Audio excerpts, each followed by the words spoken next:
Behind closed doors, I'm a fool for your love.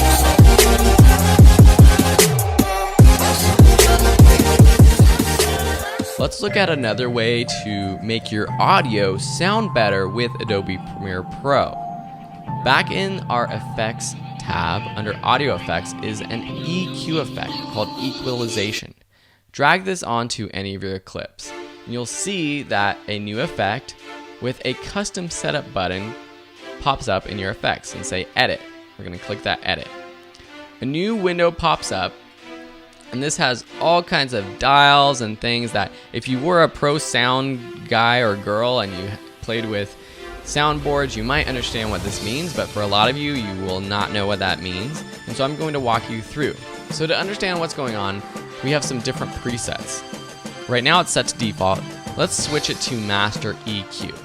What that does is it basically just checks all of these boxes right here. If we don't want to do that, we can just go from default and check all of these boxes. As we do that, you can see that these different points were added to this graph right here. On the left, we have the level, the decibels, the level of the audio, how loud it is. On the bottom, we have the hertz or the frequencies.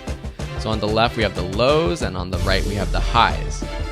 Don't pay attention to anything down here right now. Let's just look at the graph first, because you can control everything right in this graph by clicking on these points and moving them down or up or left or right.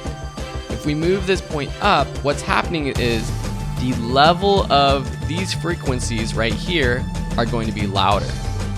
If we move it down, these frequencies are lower. And if we move to the right, it's editing all of the frequencies to the left and around 88 hertz, which you can see change right here. So do pay attention to that bottom dial right there. But it does it in a different way than our high pass or low pass filters that we added last time. The high pass and low pass, it's a specific cutoff point. It's 100 and below, and everything above 100 is free to go. For here, it's more of a, you see this, it's not a linear curve, it's a curved graph. And so it sounds a little bit more natural than just cutting it off at 50 or 100 or 200 or whatever.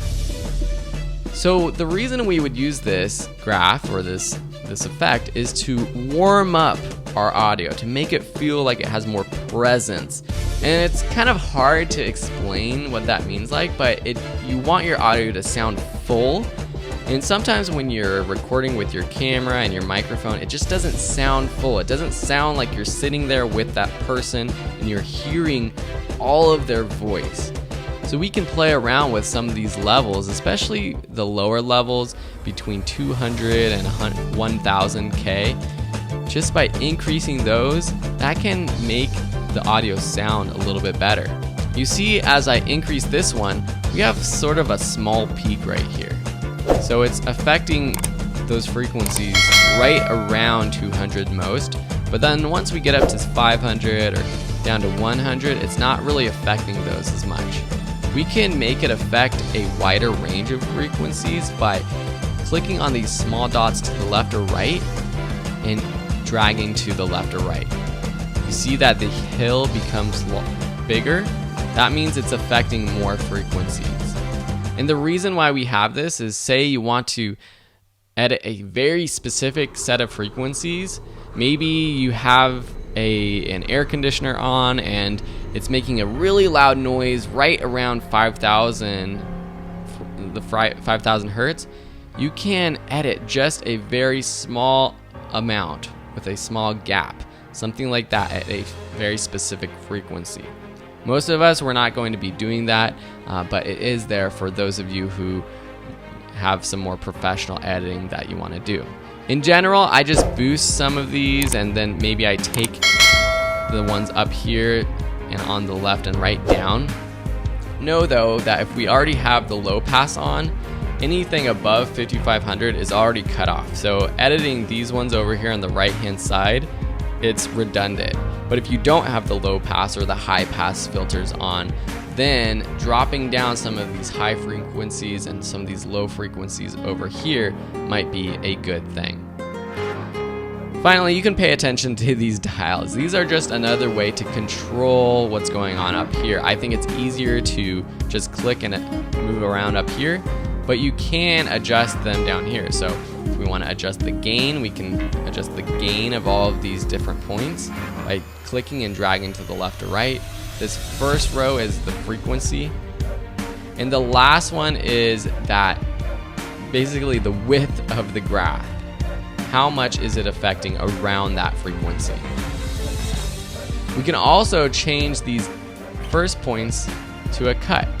So if we don't want to add the low pass and the high pass filters, we can just cut out all the frequencies below 36 Hertz, or we can move this up to 100 and this one down to 5500 or whatever we want, just with this EQ effect.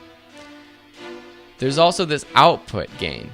This will increase or decrease the audio for the entire clip with these same effects. So say we increase the middle frequencies, but that makes it a little bit too loud, we can then compensate by adjusting the output just a bit.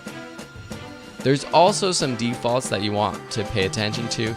These sometimes work for me. Warm presence is one that might work a little bit more than the others. Play around with the 1940s. That one sounds like an old 1940s radio. They are some cool presets to use. And while you're editing, you want to make sure that you're monitoring. So whatever you're doing up here will affect how it sounds when you play through this clip. But once you're past this clip, it's not going to affect this clip anymore, because this EQ effect is just on this clip right here. When you're done, just click that red X and you're good to go. If you want though, you can easily copy and paste any of these effects to any of these other clips. So if you edit this first clip with EQ, you probably want to do the same thing for the rest of these clips. So you can just select that effect from this clip, copy it by pressing Command-C on your keyboard, and then selecting any of the other clips you want to add it to, and press Paste, Command-V, Control-V if you're on a PC. And now if I go to a specific clip over here, you have this EQ effect added, and you can do that with any of these effects. I'm undoing it right now, but you can do it with the high pass, low pass, any of them. And next we're going to look at this and how you do it to an entire track using the audio track mixer in the next video.